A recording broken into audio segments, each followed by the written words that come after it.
Hey everyone, it's Lizzie and welcome back to my channel. Today I figured I will start off a little different. I wanted to show you exactly how I set up my cash envelopes when it comes to a new pay schedule. And these are just the tools that I do use: double-sided tape, scissors, a pen, and this hole punch for a personal size planner, or in my case, it is a wallet. So with my cash envelopes that are available, they're sized horizontal, and I just cut around the edges of this, as you see here, and it makes it like super easy. So I don't know about you guys, but I just love setting up brand new cash envelopes. I never used to do this, but now I'm just so motivated, and it just makes me so happy when I get new cash envelopes set up. So here you're just seeing me use this dotted line as a guide. These are the fold lines, and this is how I have my cash envelope set up. And I know that there are many other Etsy sellers and other shops that have it set up pretty similar. So it's kind of nice just having it as a guide for all of the lips or edges of the cash envelope, so you know where's the top and where you're supposed to glue down, or in my case, tape down to seal the envelope. And I really like using this double-sided tape. It just makes the whole process so much faster and so much easier. Now, one thing that I do want to mention when it comes to any printable that you may purchase, the coloring of the envelopes tend to vary based on the printer that you use. So just keep that in mind. And so with this hole punch, as you saw, I do size it down to the personal size, and it just allows it to fit really nicely in my wallet. But as far as the coloring of the envelopes, I did just want to mention that I had printed off my envelopes using a laser printer, so the quality is really bright. It's really nice and clear. I have printed on an inkjet printer, and the coloring does tend to be a little bit different. So just keep that in mind whenever you are making your purchase for your own cash envelopes. So now I am just switching up my prior cash envelopes to the new one. I'm just setting everything up and moving funds over if need be. But this is how much was left over from September savings challenges. Okay, so I showed you my cash envelopes. We'll get to stuffing that in just a minute, but this is our paycheck budget, and I just want to quickly point out a couple of things to you, things that have changed since the last video, but it is my sinking funds. If you are not following me over on Instagram, I talk a lot about the changes that we have made regarding our sinking funds, but we are no longer withdrawing cash for our sinking funds, which are these categories right here. We have them in an online bank account, and we can have savings buckets. So they're pretty much like digital cash envelopes where you can disperse the amounts that you want in each of those buckets, and they're all in like a savings account, so you're earning interest on it. It just makes a lot of sense to us where we're at in our lives right now, so that's why we made the switch to our sinking funds. Now I'm going to go ahead and walk through my paycheck budget, and we're starting off with the income. So the income, we work with a beginning balance. This is the money that is available in my bank account on my checkbook register. And that's subtracting all of the bills that we have set portions aside and any gas money that we did not use. So we had $97.08 that was unused from last paycheck. Now this is the paycheck amount that we did receive. giving us a total income of $1,203.32. Now let me go ahead and talk about the percentage formula that we do use.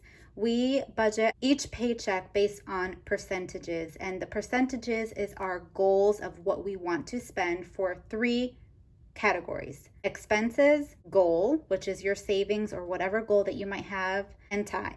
The goal is to live off of 70%, but sometimes depending on the paycheck and the income that we receive, we bump that up to 80%. The expenses include all of your bills, daily cash envelopes if you are a daily cash envelope user, or just any of your spending. So what you do is you take your total income and you multiply it by that percentage, and it gives you an amount. So in our case, $842 is the spending that's going to take place for this period. And then 20% from the total amount is $240. Again, you do the same thing. You take your income and you multiply it by the percentage. It gives you that amount. The goal for us is growing our savings and sinking funds. So we are currently debt-free, but if you have debt, then you can apply this for your debt payoff, and it can really increase the time frame of when you will become debt-free. So we put money aside for our savings and our sinking funds for this. And then our tithe, we take 10% of our paycheck amount, not the total income, but the paycheck amount is what the 10% is. So I just rounded up to 111, but you can always, give to a charity or an organization that you are really fond of and you support 100%. I do believe in giving back. In our case, it's tithe. It's giving to the church so that they can bless the community. It's just a personal belief, so that's what we do. So for the giving, I just went ahead and I put in the tithe amount, the 111, and now we get into the expenses. And so where I got these numbers from, if you're just curious and you don't know, I'm going to go ahead and flip to my bill tracker. So this is the bill tracker that I had wrote up, and what it is, it's just a spreadsheet where you can have all of your bills and everything neatly organized by due date, the amount, and then you break it down paycheck to paycheck. Today is the 1st, and all I do is I go down this column here, and I've already calculated exactly how much we are to set aside, meaning we leave it in our bank account. So that way, when the due date comes, which is what's highlighted here, we don't have to stress about coming up with that funds. It's not a big blow to our budget, and we've already planned ahead each paycheck to cover that bill. So there's smaller amounts that we set aside so that way we can cover for when the bill is due. So all I do is I look at this column and I write in each of these numbers right on the spreadsheet. So that is what I did here. That's where I got these numbers from. Now there are a few numbers on this particular section that is not on that bill tracker, and that is the variable spending. So our SunPass, gas, and then I have this miscellaneous line, and I'll explain that in just a minute. But SunPass, we're going to go ahead and load our SunPass $20 and $100 for gas. That has been working really well for us. We haven't spent it all during a week's period, which is a plus, but I think 100 is good because my husband he's traveling a lot more, driving, and so I just want to make sure that we have enough for filling up our gas tank. And now this miscellaneous, this $100, this is just what gets left in our bank account. And so these two that are highlighted, those are what gets left in our bank account. And we include that as part of our available balance on our checkbook register.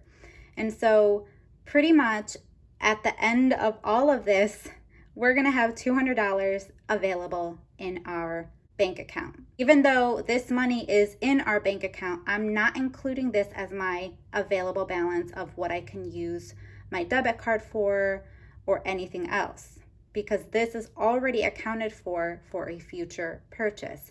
Kind of like when you write out a check, if you're old school, you write out a check, you send it in the mail. The check has not yet cleared. However, you do have to deduct that from your checkbook register because you technically don't have that money available to spend. So there are, I don't even know if there's videos on how to write up a check, how to fill out a checkbook register. If you want me to explain that, if you really don't know, then I'd be happy to explain how do you use a checkbook register. I use one that is digital. It's just a standard app. It's called Balance My Checkbook. It's on my Apple phone, so I don't know if it's available for Android users, but I'm sure that there are other apps out there that is just the same. Or you can just go old school and use a checkbook register that you get from your bank. So let me know in the comments what you guys think about that. So anyways, yeah, $200 is what will be available after I go over everything here with you guys. Adding all of this up, the total expenses is $680.49. So now you take your income, subtract your giving, and then you subtract this amount, and it leaves you with $411.83.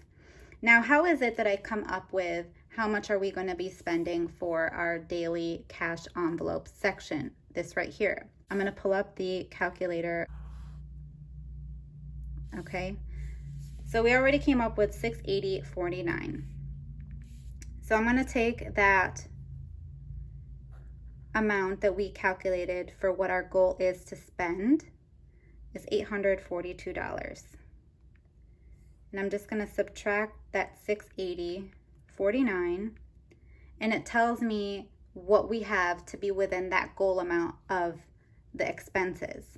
So $160 is what we can set money aside for when it comes to our cash envelopes.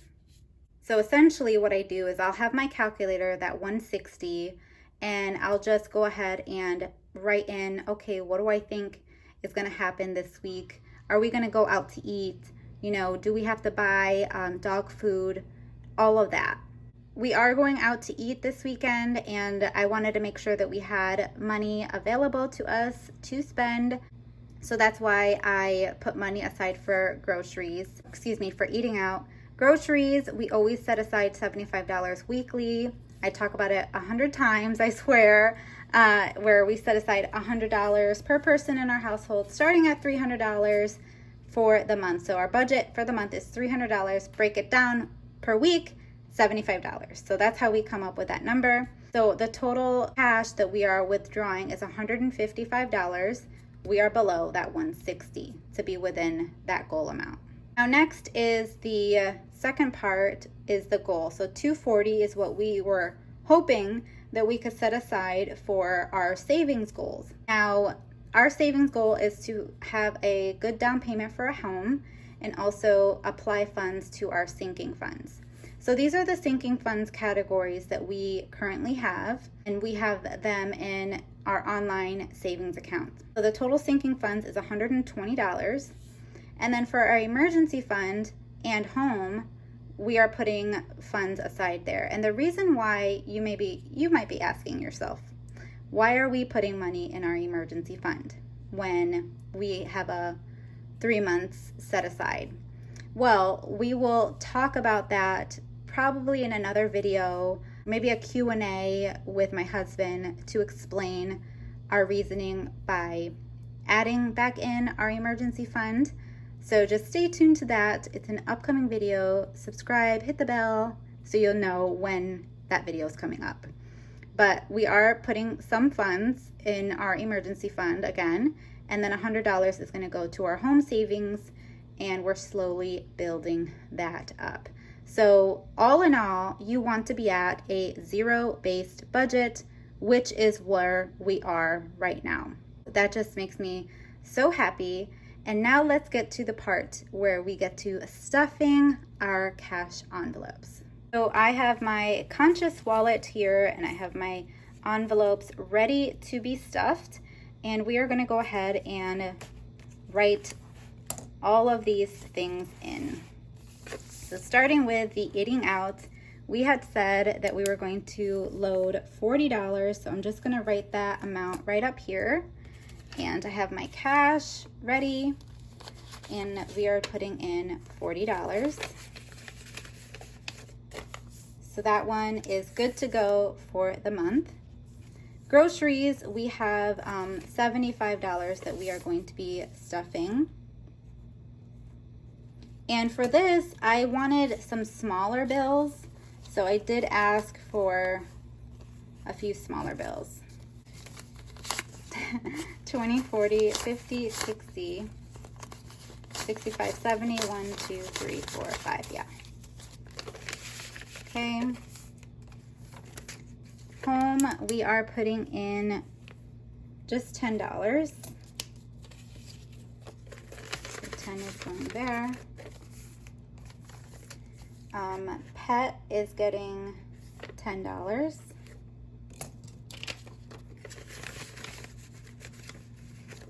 And I had taken $10 from my pet envelope here, and I'm just gonna roll that over to cover us for that. So our dog food is around like $14. So I want to make sure that we have enough for getting them their food. So I am just rolling that over, and I took that from this envelope. Okay, and then spending is getting the last $20.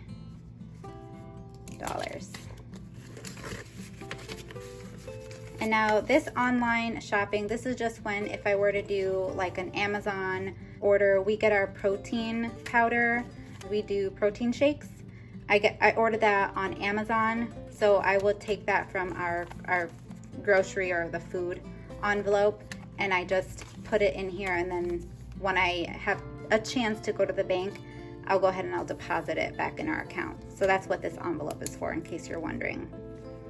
But guys, that is everything for today's video. If you did enjoy it, be sure to hit the thumbs up button, subscribe to my channel if you haven't already, and I will see you guys in a brand new video. Bye guys!